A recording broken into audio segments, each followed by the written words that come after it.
I feel like we're jumping into this cold, so I want to like, how are you? How is getting here? How are you feeling right now? I'm chilling. It's been a smooth journey. I was Okay. just doing press yesterday. Word. Now I'm here pressing it up again. Pressing it up. About to rock a show. I'm excited. Pressing it up, but not pressed. Hopefully. Never pressed. The Word. vibes are good here. Good. Good. I'm glad. So where did you come here from, by the way? We drove up from New York City. Okay, and is that where you're like based out of right now? No, I stay in Chicago. Okay. See, Mhm. I thought so, but I wasn't sure. I was watching the like Princess Forever installation video that was on YouTube, and I was like, I want to go here. And then you were like, Chicago, and I was like, I cannot go here. But yeah.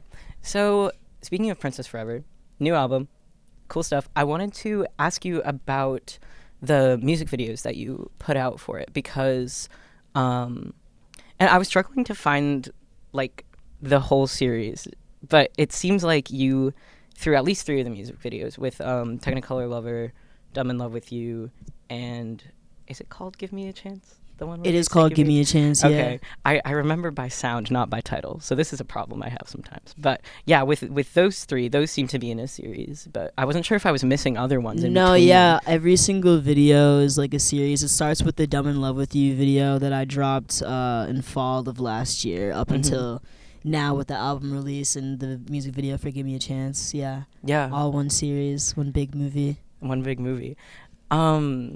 I thought it was super fucking cool, but I'm curious about your experiences really and how they inform those videos, and in particular with Give Me a Chance you had like tarot cards, and from what I understand like you in the video were taking on the role of like the Fool, the Hermit, and other cards, and I'm just so like I want to know anything and everything you're comfortable Yeah, telling. so the whole video series was inspired by this musician named Sun Ra, who was from essentially like the 1930s and 50s. He was a very eclectic jazz musician, and Okay. he was very like future forward. He is essentially like the first like Afrofuturist. Like he kind of like coined it and like ran with it. Like he would be telling people that he was from Saturn, and he just really wanted to essentially take people to a new world with his music, and I thought that was so sick. It really inspired me. He's from Chicago as well. Okay.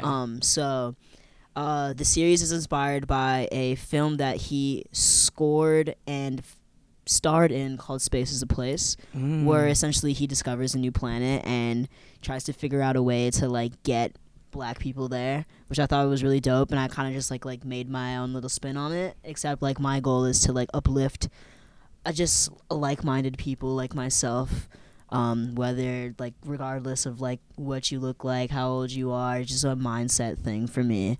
But yeah, no, I was really inspired by him. I'm really inspired by like Afrofuturism as a whole. I think it's like very real.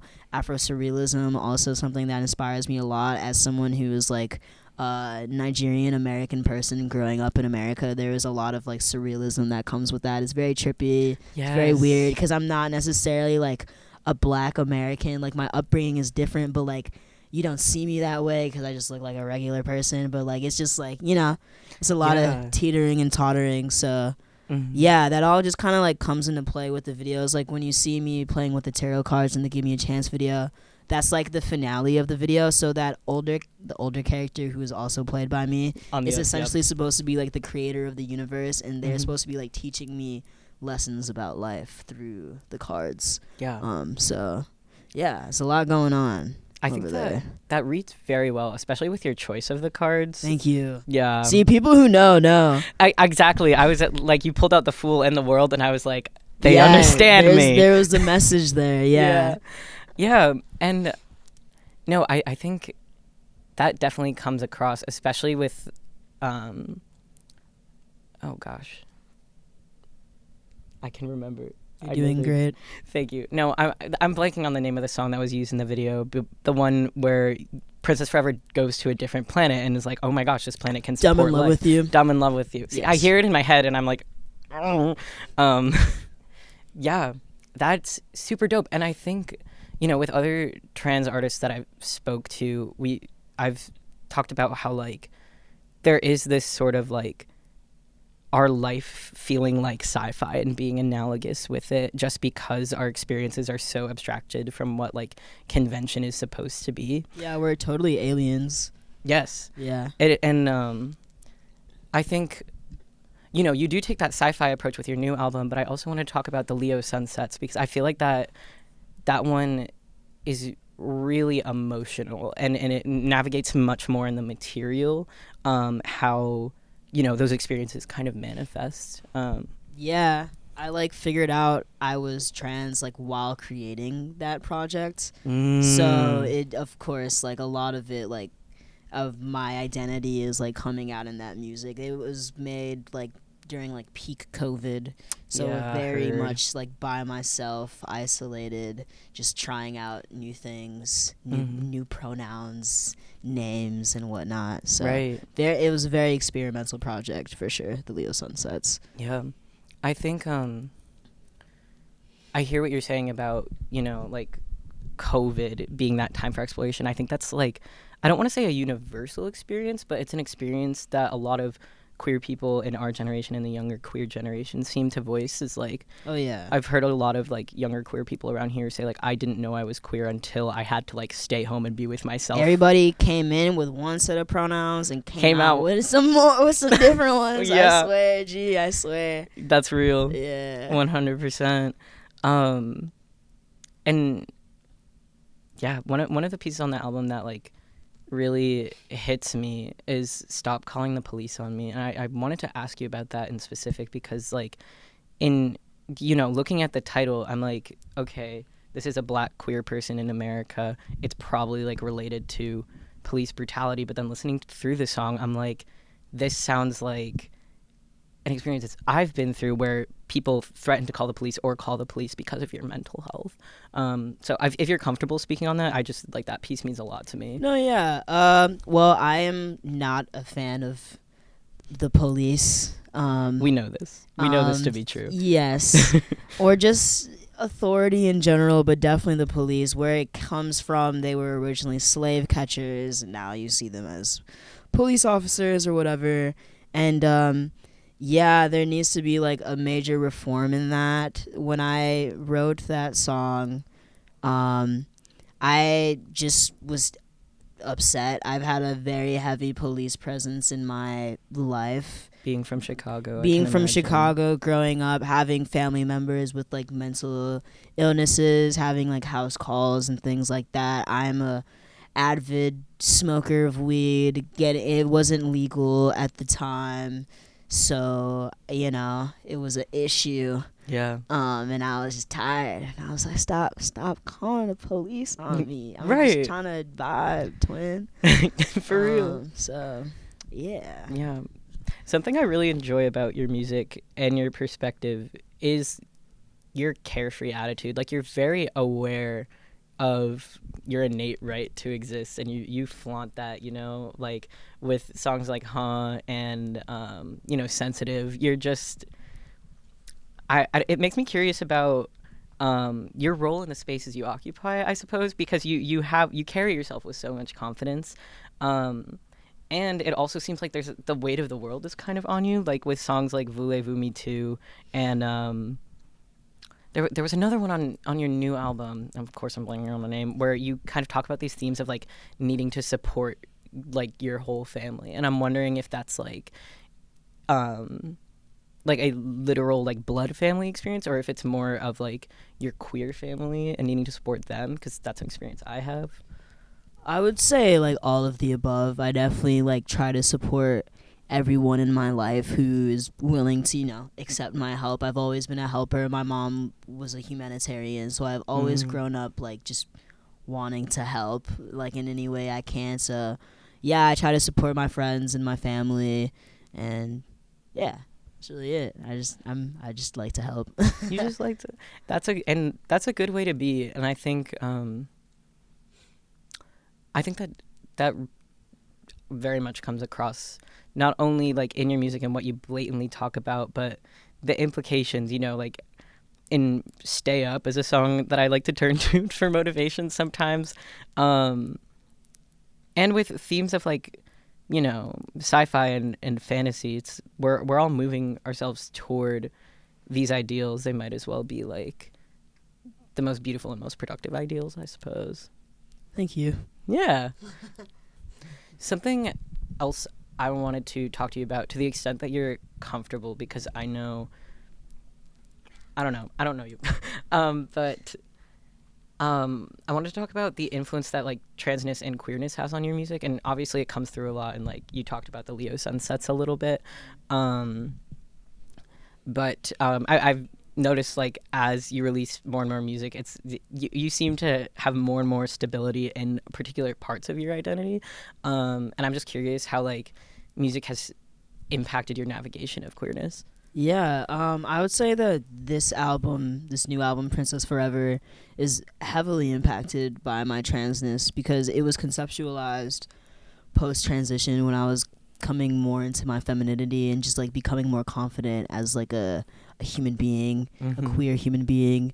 And so I really just wanted to highlight that. I wanted to highlight my confidence in myself, regardless of like how one presents. Like, sometimes I'm wearing, you know, very like just hoodie and sweatpants, hoodie and jeans. Sometimes I'm gonna rock a dress, and like the public just needs to accept that, because that's just how I am, and I'm gonna look good in it. And like I want to let other people to know that they can look good in it too. You know what I'm saying? 100%. So, yeah.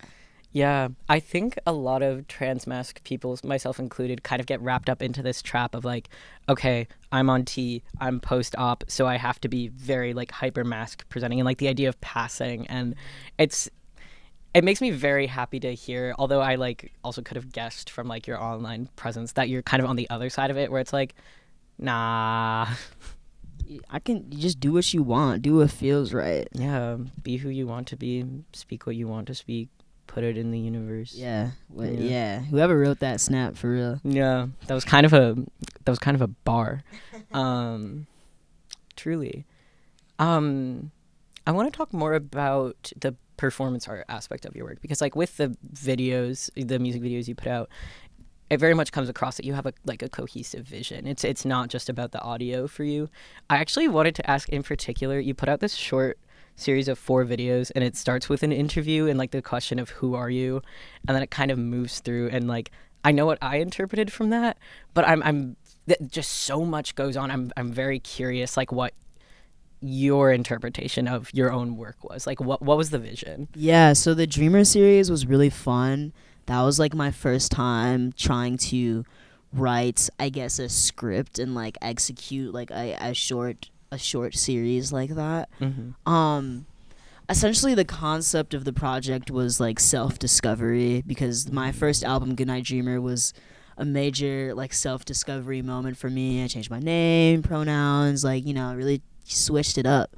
And I wanted to like showcase it in, I guess, like a comedic way, like a easy way, like for the public, so like it's just chill and fun. I just wanted to make a short series about like self-discovery, but also like touch on topics of like philosophical things, like the concept of time, the concept of love.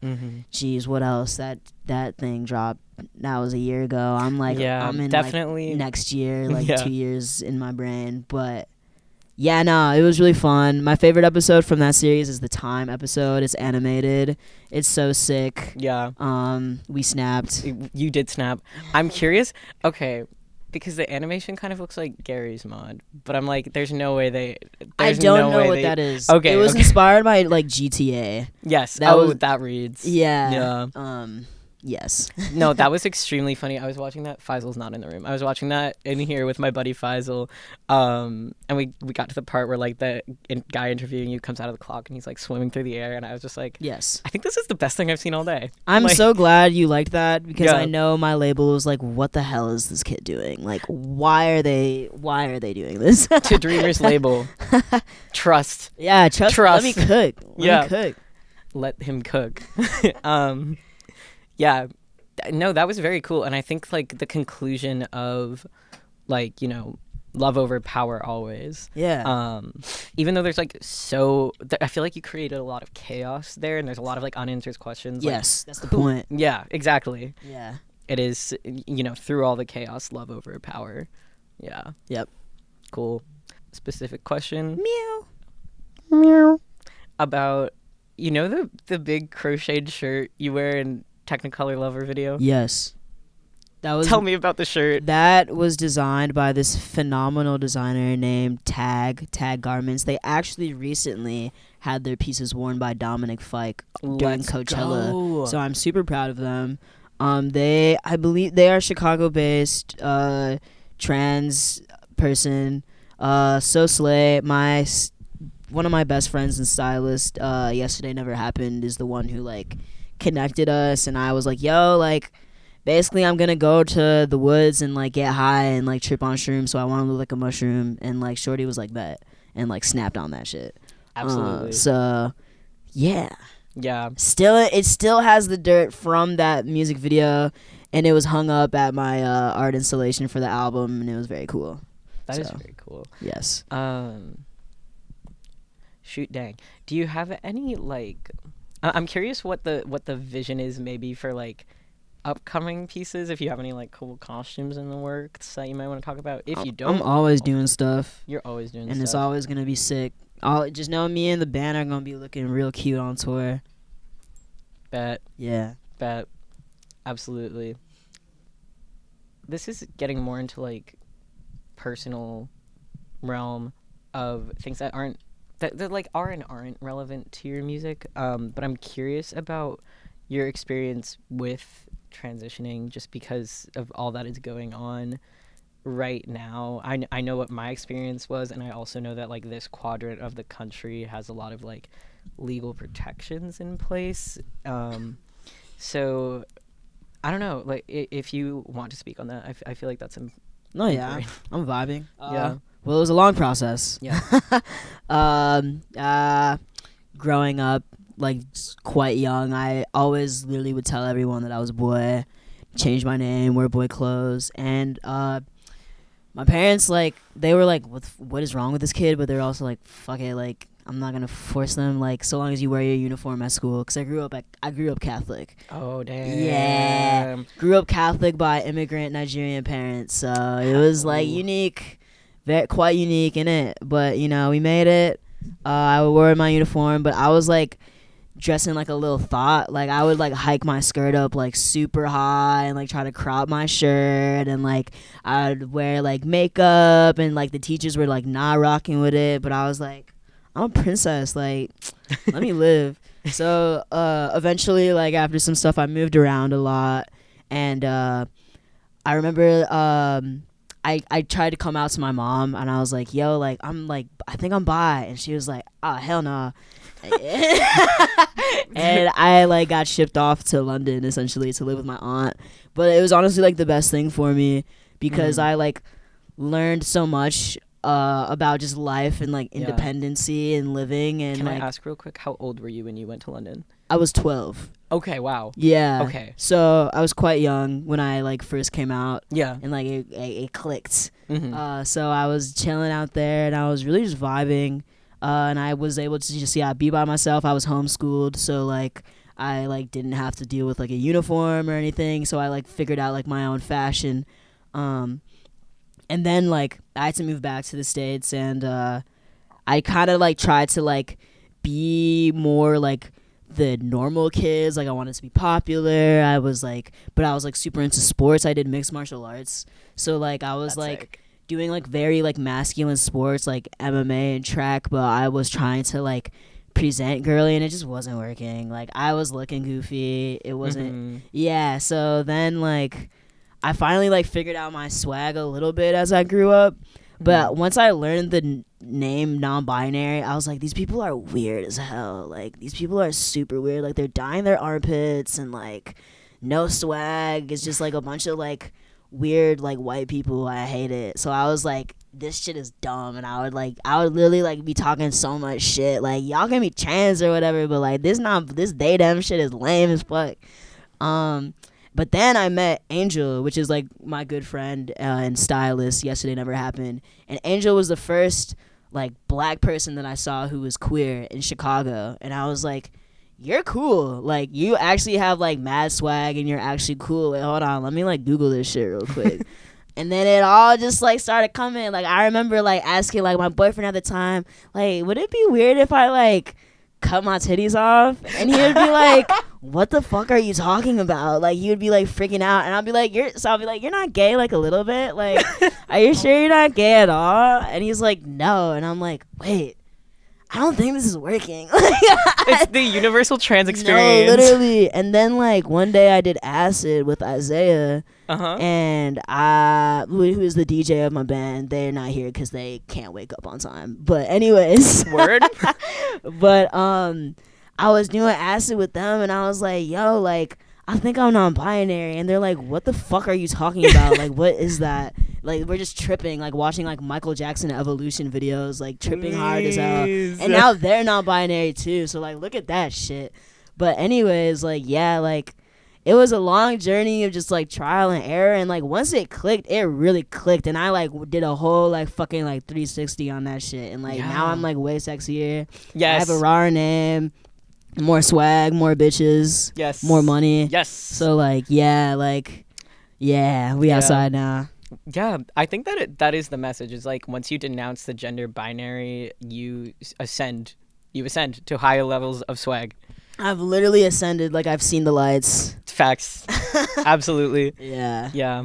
I love that. And I think there is absolutely something to be said for like the skinny white personification of the term non-binary. Yeah. And like the idea that like all non-binary people have to be like, you know, like an AFAB person that is androgynous and fits all these other characteristics. Yeah. It's important for people to see that it's so much more than that. Yeah, and that's what I'm really grateful that I have this platform to show people like, hey, like, we're not all weird. Like, I'm weird, but like I have swag still, and like my music raw. You know what I mean? Yeah. So you're weird in a cool way. Yeah, I'm cool. Yeah. I'm a little silly. We're a little silly, a little goofy. Yeah. Perhaps a little quirked up. Yeah. Yeah. Absolutely. But it works. Hey. I have no words. He transcends language. Look at this guy. But yeah, if there's anything else you want to say, go listen to my album. Go listen to his album. It's called Princess Forever. And go see me on tour. Tour starts May 10th. Yep. This kid's going places. Mm-hmm. Eat, drink water, and eat fruit. True. Yeah.